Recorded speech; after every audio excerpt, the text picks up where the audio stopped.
नमस्कार दोस्तों, मैं जय कुमार। और हमारी वीडियो जो है एक लंबे समय के बाद अपलोड हो रही है, तो उसके लिए आप हमें क्षमा कीजिएगा। आज हम रिव्यू करेंगे 72 वोल्ट में 4 किलोवाट PMSM दताई किट का। ये स्पेशली बाइक के लिए डिज़ाइन की गई है और साथ में आप इसको जो है कुछ गो कार्ट बनाते हैं, आपने देखा होगा, उसमें भी चेन ड्राइव सिस्टम लगाते हैं आमतौर पर, तो उसके लिए भी आप इसे यूज़ कर सकते हैं। इसके आगे स्प्रोकेट लगता है, मिनिमम 13 टीथ का आप लगा लीजिएगा। 13 टीथ का ही लगाना, उससे ऊपर का लगाओगे तो फिर वो गी रेशियो जो है इनकरेक्ट हो जाएगा। और पीछे जो है 52 के आसपास अगर आपको कोई मिल जाए या उससे ज़्यादा टीथ का स्प्रोकेट मिल जाए जो पहिए पे लगेगा तो बहुत ही अच्छा रहेगा, टॉर्क आपको बहुत बढ़िया मिलेगा। ये 4 किलोवाट की मोटर है, 72 वोल्ट में 4 किलोवाट। सेम ऐसी ही 3 किलोवाट की आती है जिसका हमने पहले वीडियो बनाया था। इसकी मैन्युफैक्चरिंग डेट होती है, DTA दताई होता है 146, इसका कोई सीरीज़ होता है। इस तरह से करके ही वेट जो है 15.3 kg है ओनली मोटर का। नेट वेट जो है 15.3 kg है। बहुत ही हैवी मोटर है, हल्की सी मोटर नहीं है कि भाई बिल्कुल ही पतली सी छोटी सी हो, ऐसा कुछ नहीं है। बहुत पावरफुल मोटर है, ये दताई की है। और ये इसका कंट्रोलर है। 2.5 किलोवाट से लेकर 5 किलोवाट तक सेम कंट्रोलर होता है। ये PMSM कंट्रोलर है, 6 फेज। मोटर भी 6 फेज है, कंट्रोलर भी 6 फेज का है। एफिशिएंसी और लाइफ जो है बहुत ही अच्छी रहती है PMSM की। ये मीटर लगा रखा है। ये 72 वोल्ट में 20 AH का बैटरी पैक है। ये तो छोटा सा लगा रखा है, आपको बड़ा लगाना है क्योंकि ये इनफ नहीं है लोड के लिए। जब आप लोड डालेंगे तो ये इनफ नहीं है। मैं बता दूंगा कि मिनिमम कितने एज का होना चाहिए, उसका कंटिन्यू करंट कितना हो चाहिए, वो सब क्लियर हो जाएगा, उसकी दिक्कत नहीं है। ये एक्सीलेटर है, हैंड एक्सीलेटर या पेडल थ्रोटल जो भी आप बोलोगे वही मिलेगा। मीटर है, NDR स्विच है, न्यूट्रल ड्राइव रिवर्स करने के लिए। बाइक माउंट हो जाएगा डायरेक्ट। न्यूट्रल में किसी भी डायरेक्शन में नहीं चलेगा। D सामने, R रिवर्स पीछे। ये 1 2 3 इलेक्ट्रॉनिक स्पीड है।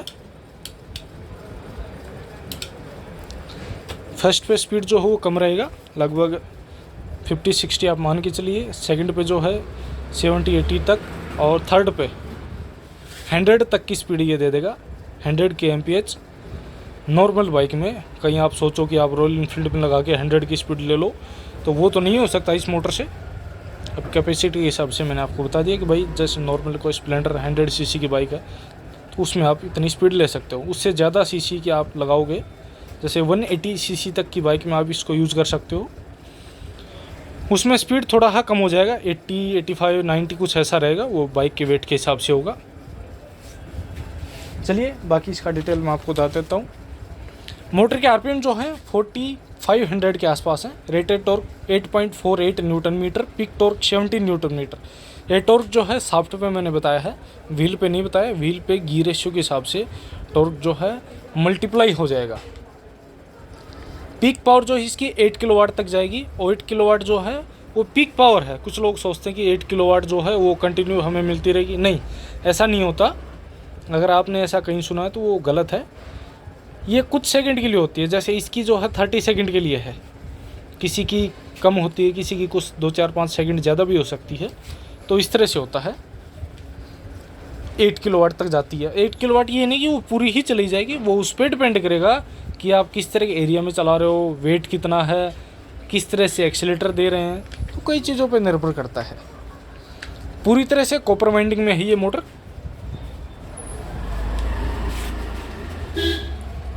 ये इसके पीछे इसका सेंसर प्लेट है और एयर कूलिंग डिज़ाइन है इसका। इसमें फ़ैन नहीं दिया हुआ ताकि कम से कम जगह में ये सेट हो। और फ़ैन इसलिए भी नहीं दिया हुआ क्योंकि बाइक जो है नॉर्मली ज़्यादा स्पीड पे ही चलती है किसी रिक्शा या लोडर की तुलना में, तो ये डायरेक्ट हवा से जो है एयर कूलिंग से है। इसकी और डिटेल मैं आपको बताता हूँ। 96% तक की इसकी एफिशिएंसी है और ये पूरी तरह से वाटरप्रूफ मोटर है। आप इसको अगर पानी में डुबो के चलाओगे ना तब भी ये ऐसी ही चलती रहेगी, कोई दिक्कत नहीं है, वैसी ही चलती रहेगी जैसे ये खुले में चलनी चाहिए। एयर कूलिंग है, मैंने आपको बता दिया। लेंथ जो है 25 सेंटीमीटर के आसपास, गोलाई में जो है, गोलाई में इस तरह से राउंड में 55 सेंटीमीटर। तो इससे आप इसका डायमीटर निकाल सकते हैं 2πr लगा के। रिवर्स मोड में जो है इसकी स्पीड हाफ होगी, ये रिवर्स मोड में भी चलती है, वैसे हाफ भी बहुत ज़्यादा है, लेकिन आप इसको रिवर्स मोड में चला सकते हैं अपनी ज़रूरत के हिसाब से।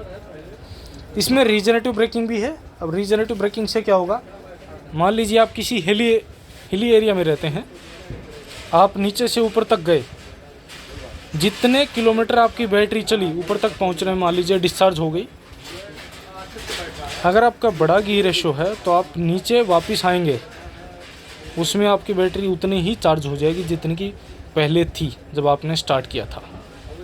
रीजनरेटिव ब्रेकिंग का इसमें इतना बढ़िया फ़ायदा है। और ये एक तरह से ब्रेकिंग का काम भी करता है। ब्रेक मतलब जैसे यूँ लगेगा मानो कि ब्रेक जैसे लगा हुआ है, हल्का हल्का जैसे ब्रेक लगा हुआ है, इस तरह से महसूस होगा। और जब आप इसका गियर रेशो और ज़्यादा बड़ा कर देते हैं तब तो फिर कहना ही क्या, हालांकि उस कंडीशन में स्पीड कम हो जाती है, लेकिन रीजनरेटिव ब्रेकिंग का उस टाइम बहुत ही ज़्यादा फ़ायदा मिलता है। आप ये लगा लीजिए कि 10 किलोवाट की मोटर जो है 60-70 एम्पीयर तक का कंटिन्यू रीजनरेटिव दे सकती है। तो ये 4 किलोवाट भी आप उसके हिसाब से कैलकुलेट कर लीजिए, लगभग 25-30 एम्पीयर तो ये भी दे सकती है कंटिन्यू रिटर्न करंट। और 25-30 एम्पीयर कम नहीं होता, एक फास्ट चार्जर की तरह हो गया ये।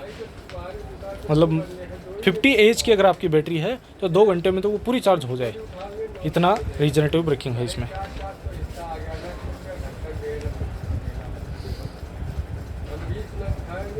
BLDC की तुलना में PMSM की जो एफिशिएंसी है वो कहीं ज़्यादा होती है। ये हीट भी कम होती है, लाइफ भी ज़्यादा है, एफिशिएंसी भी ज़्यादा है, और कुल मिला के परफॉर्मेंस भी अच्छा मिलता है इसका। ये बहुत ही साइलेंट भी चलती है, मैंने आपको अभी स्टार्टिंग में चला के दिखाया था, बहुत ही साइलेंट चलती है, बिल्कुल स्मूथली चल रही होती है, कोई आवाज़ नहीं करती। बाइक नज़दीक से अगर निकल भी जाती है तो इसकी कोई ज़्यादा आवाज़ आएगी नहीं। ये इसका कंट्रोलर है, कंट्रोलर का मैंने आपको बता दिया। 2.5 किलोवाट से लेकर 5 किलोवाट तक सेम कंट्रोलर है। 120 से 150 एम्पीयर तक इसका करंट है। लिमिटेड करंट मतलब, लिमिटेड करंट से मतलब या पीक करंट, और रेटेड करंट एक अलग होगा, वो आप किस हिसाब से लोड डाल रहे हैं उसके हिसाब से होगा। ये इसका वायरिंग कनेक्शन है, बिल्कुल इजी है, और MCB आपको सर्किट ब्रेकर जो है वो लगा लेना है।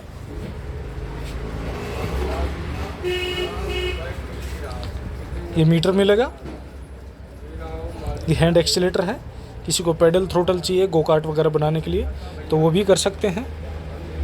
ये रिवर्स मोड में है, और अभी ड्राइव मोड में आपको चला के दिखाएंगे। ये 1 2 3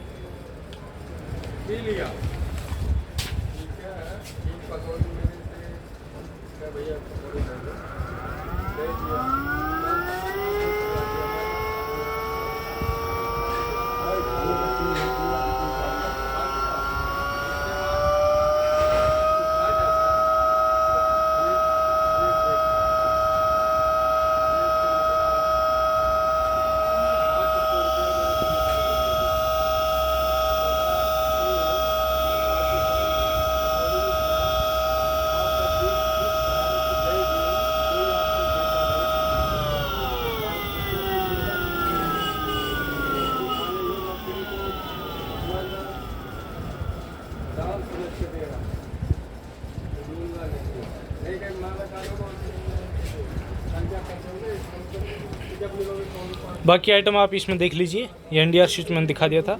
ये DC टू DC कन्वर्टर है, 72 वोल्ट को 12 वोल्ट 20 एम्पीयर में कन्वर्ट करेगा।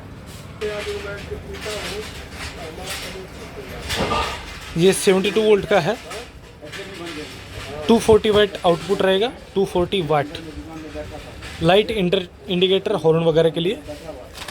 और ये चार्जिंग सॉकेट है, बैटरी को चार्ज करने के लिए चार्जर के थ्रू। ये ब्रेक स्विच है कट ऑफ करने के लिए और रीजनरेटिव ब्रेकिंग को एक्टिवेट करने के लिए। ये मीटर भी मिलेगा, इसमें percentage, battery voltage, battery level, ये चीज़ें दिखाएगा जैसे अभी दिखा रहा है। इसी तरह से आपको इसको जो है सेट करना पड़ता है। बाकी अगर आपका कोई सवाल हो तो आप कमेंट करके पूछ सकते हैं। कुछ और डिटेल जो बचा है वही मैं आपको एक एक करके बता देता हूँ। लोडिंग कैपेसिटी की बात करें तो 250 kg तक इसकी लोडिंग कैपेसिटी है। बाइक के वेट के अलावा बाइक प्लस 250 kg तक, वो गियर रेशियो पर भी डिपेंड करेगा। स्पीड मैंने आपको बता दी 100 kmph तक इसकी स्पीड जा सकती है। वो उस पर डिपेंड करेगा कि हाँ भाई क्या गियर रेशियो है, कौन सी बाइक है, क्या लोड है। लोड ज़्यादा होगा तो स्पीड जो है वो 90 तक भी हो सकती है।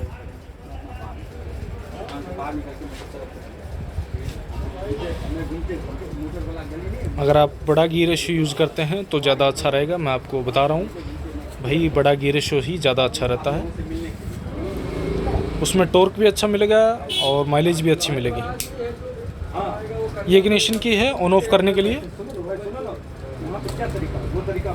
ये पेडल थ्रोटल है गोकार्ट वगैरह में लगाने के लिए।